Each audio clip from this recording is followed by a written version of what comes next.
Okay, so I'm going to go over programming project 4. I want you to take a look at display 6.8. So it has some stuff in there that you need to know. Of course, you're supposed to watch my videos and read the book and all. So you got to be ready to do this. You cannot just jump in there and do it if you don't have enough knowledge of doing it. So I'm going to go over it, and then we can talk about it and ask questions about it. So we are looking at the grade book. Of course, it doesn't have that much data. We can add more on it. The first one is a test line. So, but the idea of this file is you will be reading last name and first name. And then we're going to be doing some stuff with them. So for doing this number 4, we did previously an assignment on this, which we knew that we're going to have 10 of these grades. Now we don't know if we have 10. We can have 9, we can have 8, we can have 7. So we don't know how many we have. For that reason, we cannot use a for loop anymore. And of course, we want to practice our reading one character at a time. Now,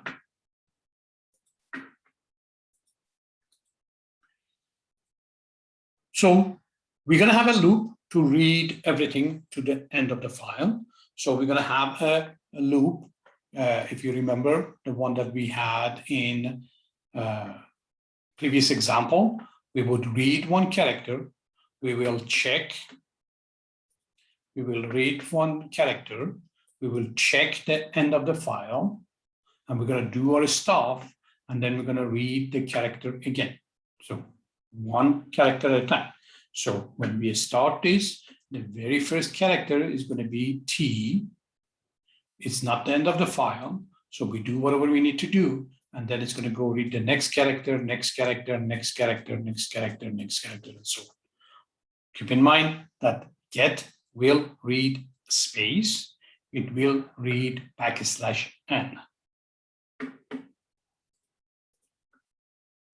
Okay, so we have a loop to read through the whole file, but we need another loop to read each line. So we're going to be paying attention to one line at a time. So I'm going to have a loop for the whole file, which is this one right here. Inside of that, I'm going to have a loop for one line.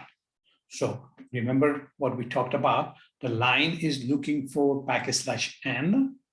My file is looking for end of file. So I'm going to put this loop to read the line inside of this loop, which is looking for end of the file. So it's going to be a loop inside a loop. So I'm looking for \n for the line. We have to be careful that when we put, let me go back, when we put this one reading the line inside of the while loop, so we're going to have two while loops, one inside of the other one. One thing that you have to watch out, and you got to be careful, is I have a cin get over here, and I have cin get over here. And at the end of the file loop, I have a get here, and I have a get here. Of course, this one says cin, but it's going to be your inner stream for the get. You have to be sure that you're not repeating these things, because what's going to happen if you read a character, in this case, I'm reading a P. And if I read it again, that means it's going to go to the R. The P is gone already. So you got to be careful not to read twice. So you read a character, you do whatever you need to do, you're going to read the next one. Same thing goes on with the last get in your line. So if you are reading the last get, you got to be sure you're not doing another one in there. So you got to match up your get. All right, so we're going to have a loop for the file. We're going to have a loop for the line.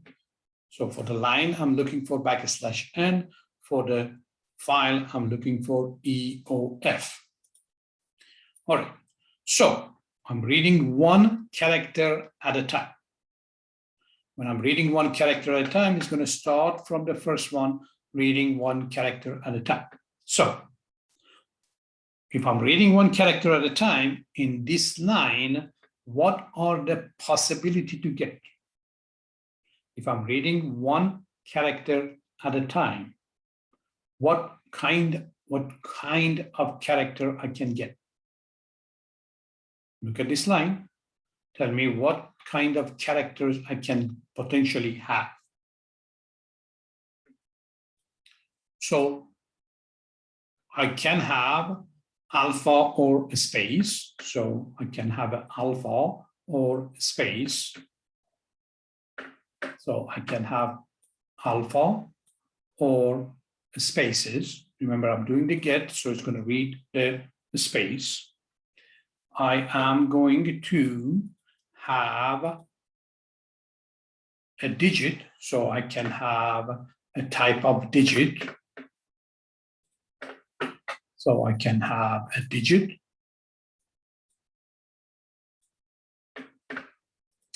I can have \n, end of my line. So remember, my while loop, inner while loop is looking for \n. So when my inner while loop has stopped, that means I have the \n character. And of course, I can potentially have other characters in here. So somebody put a semicolon in there, somebody put a colon in there, some other character that I am not interested in. So there is a possibility that I have some characters that I'm not interested in. So what are we going to do? What we're going to do is we're going to start with a digit. So I am here somewhere. I have read one digit. So I read 4. I'm checking it to see if it's a digit. I'm using is digit. So I read one character, true.get. I'm checking to see if it's digit. And it says, yes, it's digit. Keep in mind that when I have consumed my character 4, I'm pointing to this 0 right now. So my next read is going to give me a 0.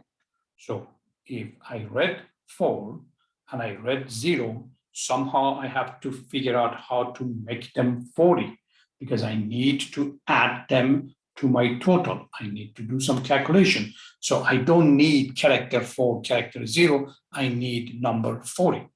This is the prime that we are. So we're going to use the put back. So the put back is going to put the 4 back. Now I'm going to read the grade as a number. So I'm going to use my extraction operator to read as a number. So I'm going to read 40.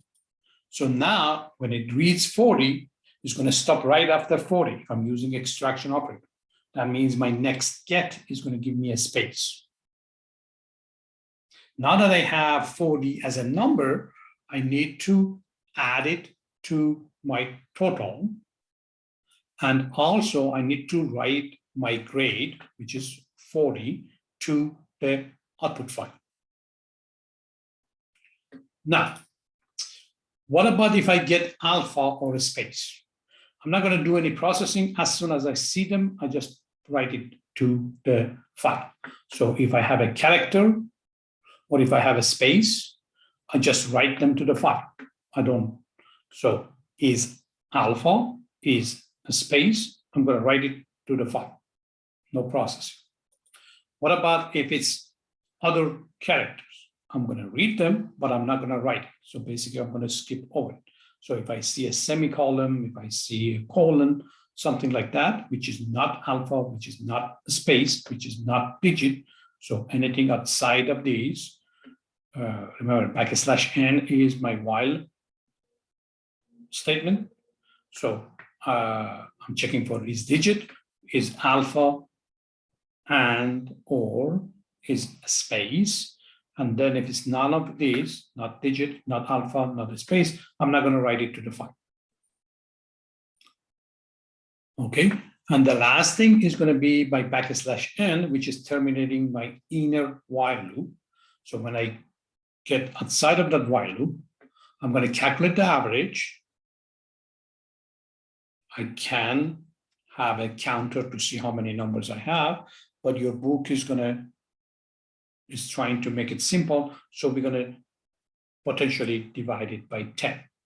That means if you don't have that number, you're going to put 0 in.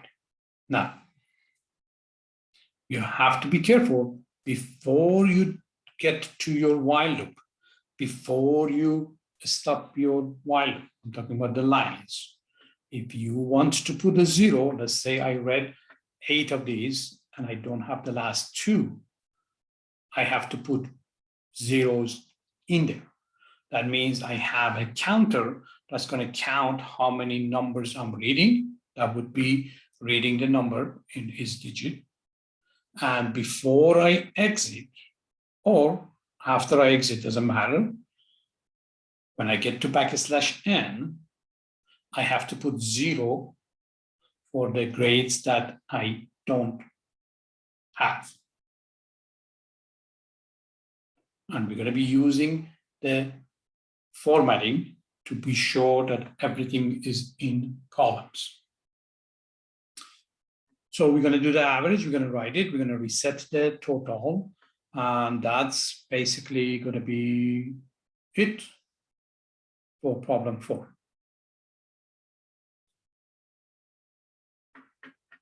So think about it, write your design, how you want to do it. Your design might be just steps of how you want to do this. Go over what I'm talking about, and let's talk about it in our class or our DQ.